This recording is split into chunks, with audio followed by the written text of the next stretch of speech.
All right, here we are. A Monday recap of this past Saturday's boxing action. Welcome in here to the Never Drop podcast. This is what I think episode 3. Yeah, episode 3. Right now today we're just going to talk about December 10th's boxing fights that happened.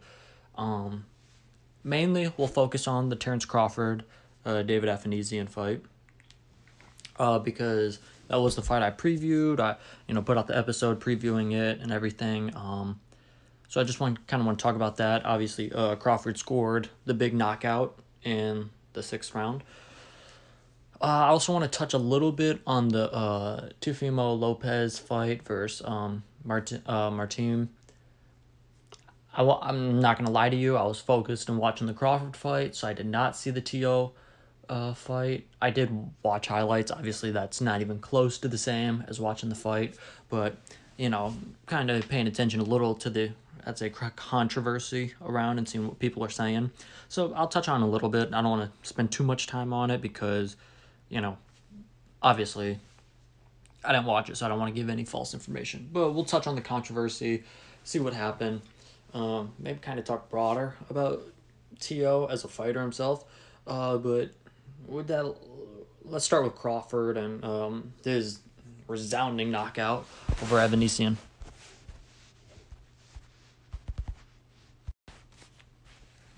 All right, so getting right into the Crawford fight.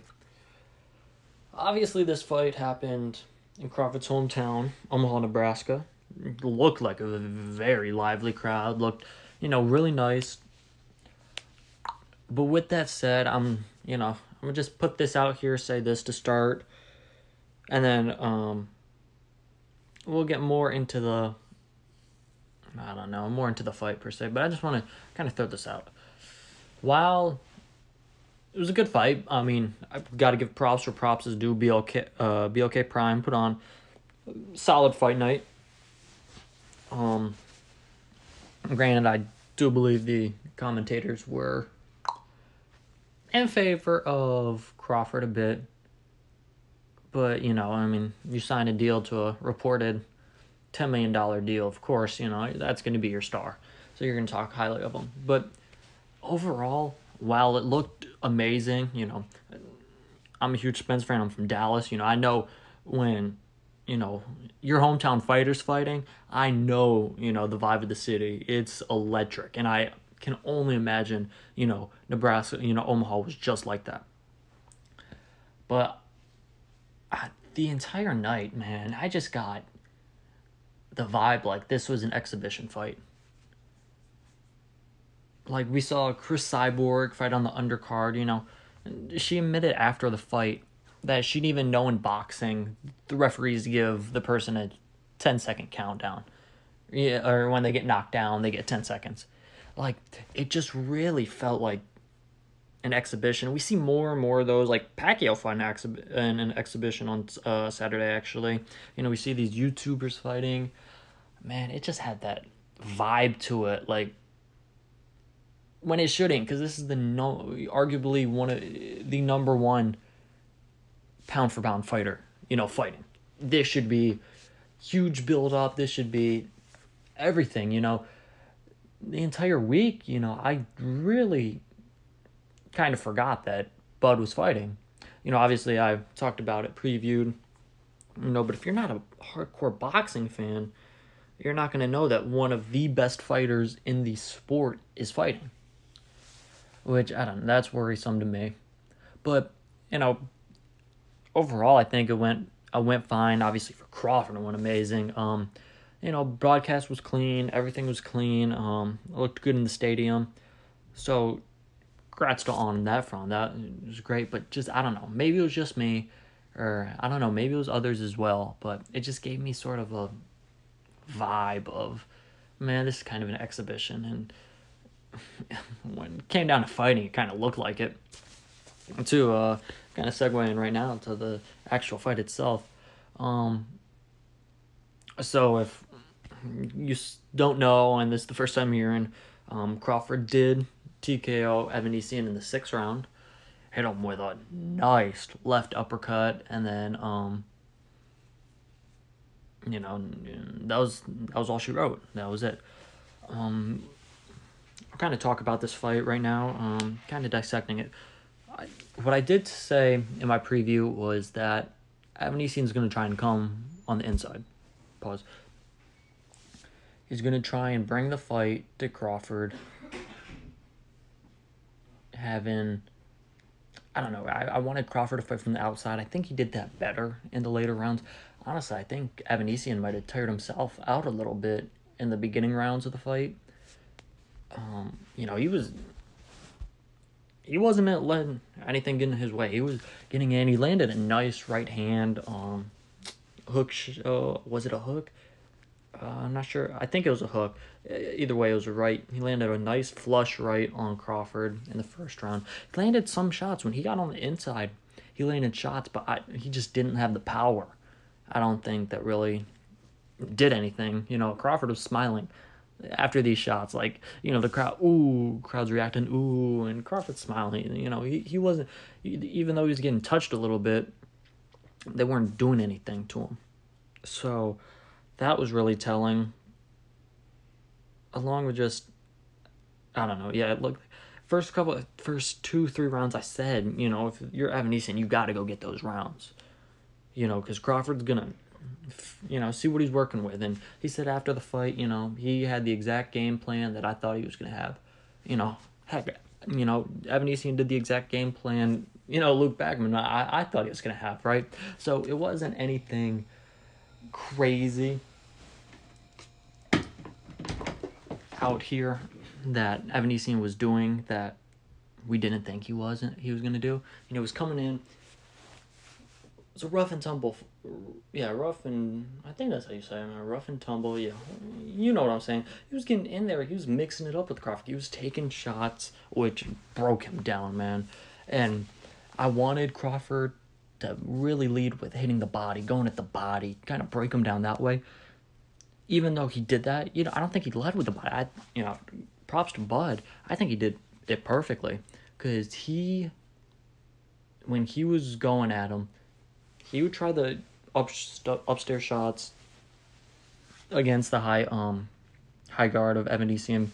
Then he'd work on the body. He'd go upstairs, I wanted him to go body upstairs, He kind of reversed it, but props to him, because even if he was getting blocked by Evan Dician, his power punches were making an impact.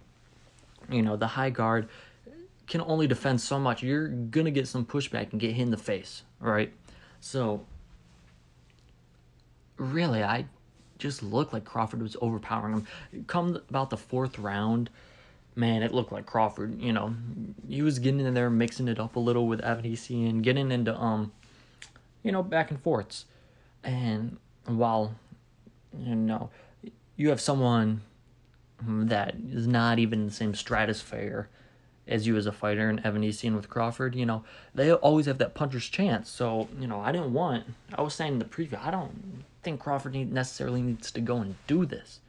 Because you give the puncher's chance, you give, the puncher his chance right there. You know what I'm saying? So, but he proved, I can take shots, and then I can deliver them. Come the sixth round, granted the fifth round, he really put on a show. Crawford did. Started teeing off, working, and it just looked like Evan Dician was drained, man. And I was like, oh, I don't even know. I thought to myself in the fifth, I was like, if this goes 8, that's a win for Evan Dician. Because he looked drained in that fifth round.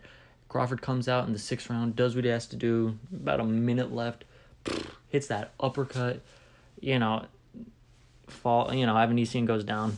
It's over. He wasn't getting back up. So, congrats to Crawford. Terence Crawford winning that.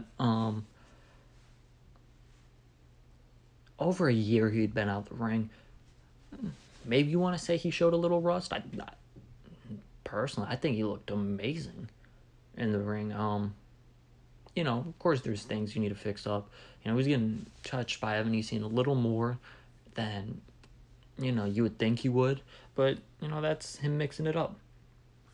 He let Evanescen walk him down. I think his game plan was let, Evanescen do his game plan. I'm the better fighter. He's going to tire out. My shots are going to hurt him more than, he's going to hurt me. So when Crawford needed to use, from a distance, that jab, footwork around and kind of just build space for him to fight, he did. My number one thing for Crawford was, you don't need to get on the inside. You can fight from a distance and easily win this fight. If you want to go 12, just, jab, jab, power. Move around, jab, jab, power. You can go 12 doing that. You don't have to fight on the inside. But Crawford mixed it up on the inside, tired him out, and then, came down to power punches. He was going from the, he had his distance. He was doing both, and of course he's a switch, southpaw, and then he'll go right stance. He got caught one time early in the fight, kind of switching. Maybe that might have been the first round shot I was talking about, but overall, man, it was just a dominant performance by Crawford. And I mean, with all due respect, that's what we expected. Like, I came on here and I gave a prediction. I didn't even think there was a chance that Evanescen would win, man. Like, I wanted to say, if he does this right, I wouldn't be surprised. No, you couldn't even say if he did everything right, man, and Bud did everything wrong. I still have Terence Crawford in that fight. So, and that's part of the reason I started off by saying, man, this felt like an exhibition. Because, like, Tank Davis tweeted it out after, it looked like a sparring partner. Like, that's honestly what it looked like. Like, all right, I got my rounds in, I'm working on a few things. All right, I'm tired of this. Let's get this over with so I can go home. Granted, if you get allegedly $10 million, which, I'm not going to get in anybody's pocket, there's claims that dispute that, and, I'm taking Crawford's word for it, say you get $10 million for, let's see, 3 times 18, 17, 18 minutes of work. Crazy not to take it. So, congrats to him. Glad I haven't heard any injuries, so glad both fighters made it out okay, Now, what's next for Terence Crawford? Man, this feels like, to me, in the boxing community, the Crawford versus Errol Spence fight is the equivalent of talking about MJ and LeBron, in the fact that it seems like this is all anyone can ever talk about, and I hate having to talk about it, because no, I don't hate having to talk about it. It just kind of gets tiring, because I know, every person that is doing a podcast is tweeting about boxing. This is what they talk about. So, but with that, it's the inevitable. You got to talk about it. So, I'm not going to spend too long on it. I just want to, I'll give my quick take on it, because now, again, both fighters do not have a fight lined up. I imagine Earl has something lined up. But then again, he just dropped some merch, where he was, like, basically waiting outside the door, waiting for Crawford, like saying, hey, let's go, man, I'm waiting for you.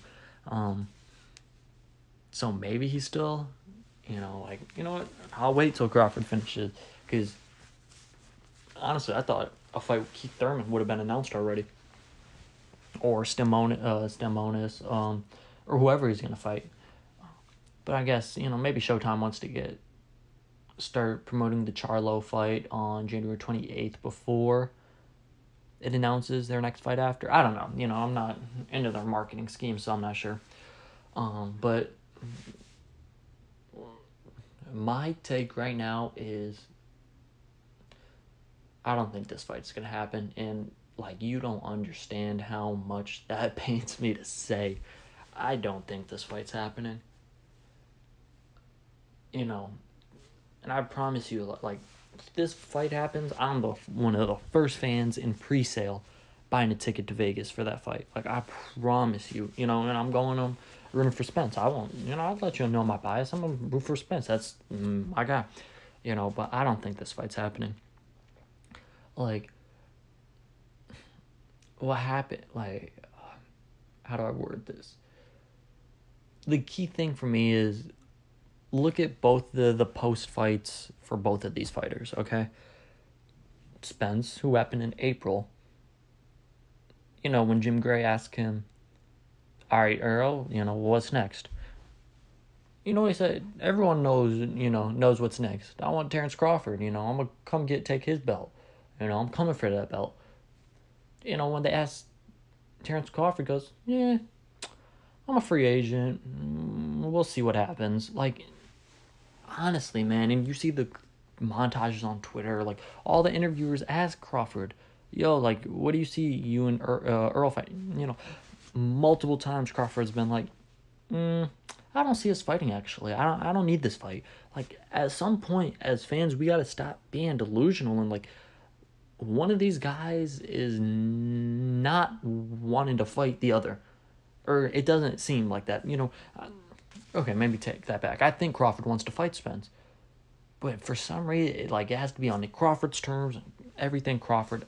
And you know what? I just don't think Spence and PBC is going to do that. So I really think this fight might be a victim to just boxing politics and won't ever happen. Which is such a shame, because I promise you this, like, when I tell my friends that don't watch boxing, I'm like, if you watch one fight, man, if this fight ever gets made, I promise you, man, just watch it. That's boxing, man. Like, you will be a fan of boxing after this fight. Like, I want this fight to happen so bad, but if you ask me here, I'm recording this December 12th, 2020. I don't think this fight's going to happen, man. And I pray I'm proven wrong. I want to be proven wrong so bad. But I just genuinely do not believe this fight's going to happen. So that's enough of that. You got to talk about that, because now they both don't have a fight lined up. That's the best fight in boxing. So I just want to touch on that real quick. Unless something news happens, we probably won't touch on that again for a while. So kind of wrapping it up here about the Crawford fight. Congratulations to Crawford, man. That's another win. While it wasn't against a top tier opponent, he showed why he's one of the best boxers out there. So got to give him his props for that. He looked good. And yeah, Omaha, he really showed out for them. I've seen up close look, a first hand look about how Dallas and Texas shows out for Spence. From what it looked like Omaha is behind him, behind Crawford to the fullest, and that's. Even if you're not a fight fan, you felt it in the city over this past weekend. And, that's all I wish, just give people a good sense of, this is boxing. This is what boxing can do. So, putting a bow on it. Congrats to Crawford. If somehow this gets to him, man, please try and get this Spence fight made. If it gets to Spence, please try and get this Crawford fight made. But till then, we'll see what both has to go. Both have planned. Welterweight division, we got Boots fighting January 7th. We'll talk about that fight. That's we'll talk about that fight. That's really what's up next in the welterweight division. And hey, man, gotta give credit where credit's due. Congrats to Bud Crawford on the win. And yeah, man, shout out good for BLK Prime, man. They put on a great show. Enjoyed it. So, hey, man, to everyone involved, congrats. All right, so pivoting off the Crawford fight, there was another fight on a Saturday. This one was on ESPN, out in New York City at MSG. Teofimo Lopez versus Sandor Martin. I think it's Martin. I told you in the intro, I did not watch it. I'm just going to give a quick recap in case, you guys were also watching the Crawford fight and didn't seem to see this happening. I kind of want to just talk real quick about boxing. And, okay, so getting into it, Teo and Sandor fought, and what I've been reading is that, man, this seems like another case of a boxing robbery. So Teo fought, and it seemed he got dropped. One of the controversies on it is how many times he got dropped. He officially got dropped once. Then there was a second knockdown. They didn't rule a knockdown, but replays show he did get hit. So, some of the judges didn't count the knockdown. Really, just a lot of things happened, and eventually, Teo won in a split decision. A lot of people had Martin winning by a round, so even if it was a draw, it's respectable. But the biggest thing that happened that night is one of the judges had the score 97-92 for Teo. I didn't watch the fight. I watched the highlights. But what I've seen is, how does that judge, the main sentiment is, how is that judge getting that score? Because a unanimous, part of the boxing community is like we all watched this fight. That's not a score you can get from this fight. What are they watching? And it's sad, but that's boxing, man. That is boxing, and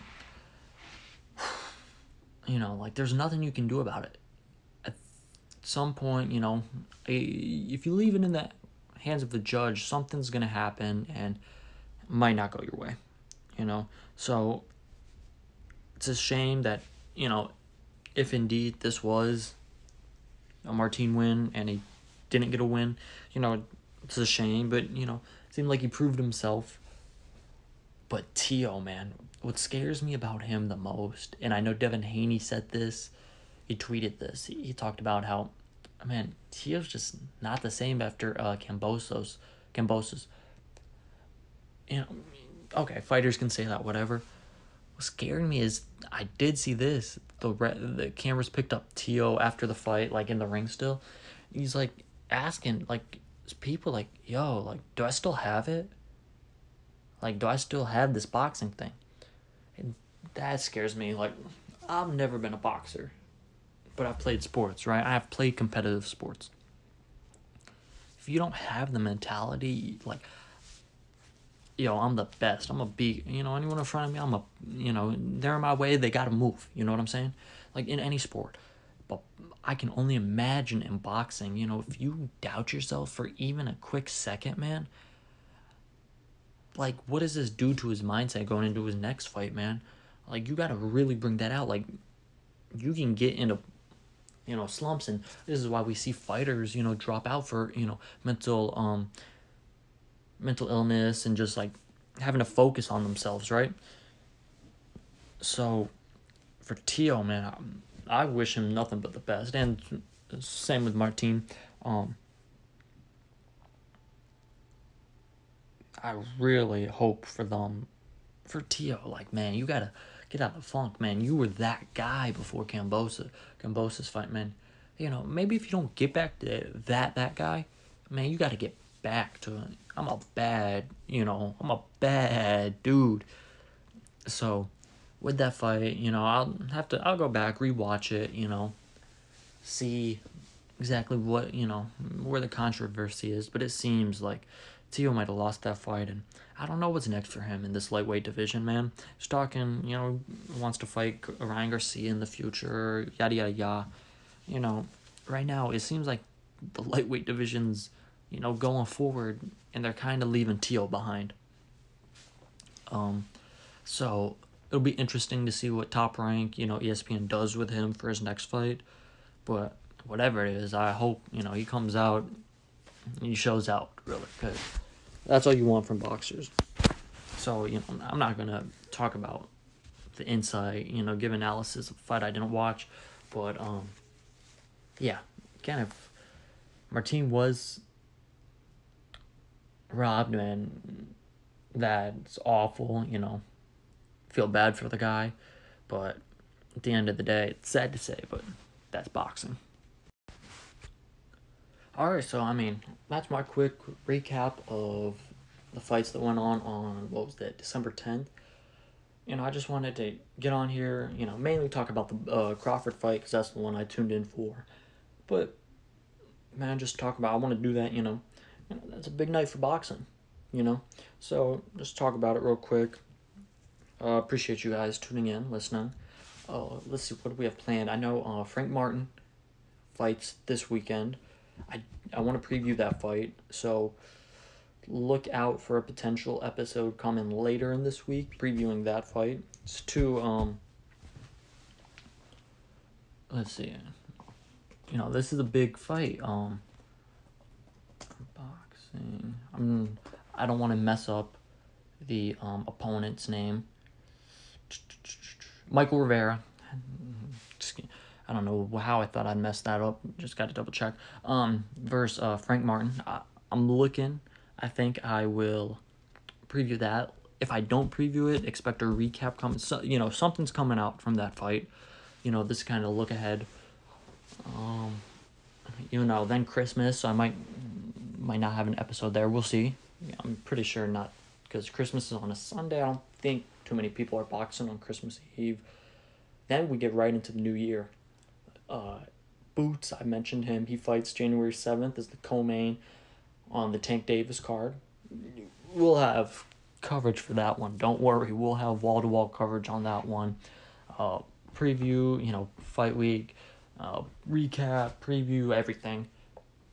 That's on January 7th, so expect, plenty of uploads coming in for that. And then, on the 28th of January, Jermell Charlo fights Tim Tszyu in Australia, I believe. The fight's in Australia to keep his undisputed title at 154. And, I mentioned I like Charlo. Tzયુ's a really good fighter as well. It's going to be a great fight. We get Tank and then Charlo. That's going to be really good. Start to the year. I believe Ryan Garcia also announced or has come to an agreement. He's fighting, I think, actually January 28th as well. So if that's the case, we'll also look into his fight, kind of preview that. I don't know. I think it's crazy. I didn't think I'd ever be saying this. I know Adrian Broner fights February 18th. He's part of the new BLK Prime. He signed to them. So, heck, we might look at what AB's up to. I know the fighter he's fighting, they kind of had some not issues, but words back in the day. So, I'm kind of just looking ahead, Last year's boxing slate, this first half of the year, incredible. Kind of slowed down. We're all, hoping for that Spence Crawford fight to happen. That would really close out 2020 with a bang. But it didn't. But we still, had some really good fights here in 2020. We had 2022, excuse me. We had Canelo Triple G, which, not the greatest fight, but it was a big fight, a hype fight. Deontay Wilder made his return. Fury fought the other week. So, it's been a really good year for boxing, and I'm looking at 2023 to be right there with it, man. I think the fights we'll have are going to be really incredible. But with all that being said, let's get through 2022, and we'll worry about 2023. So if you made it this far, I appreciate you listening. We got plenty of stuff on deck coming up for these fights happening.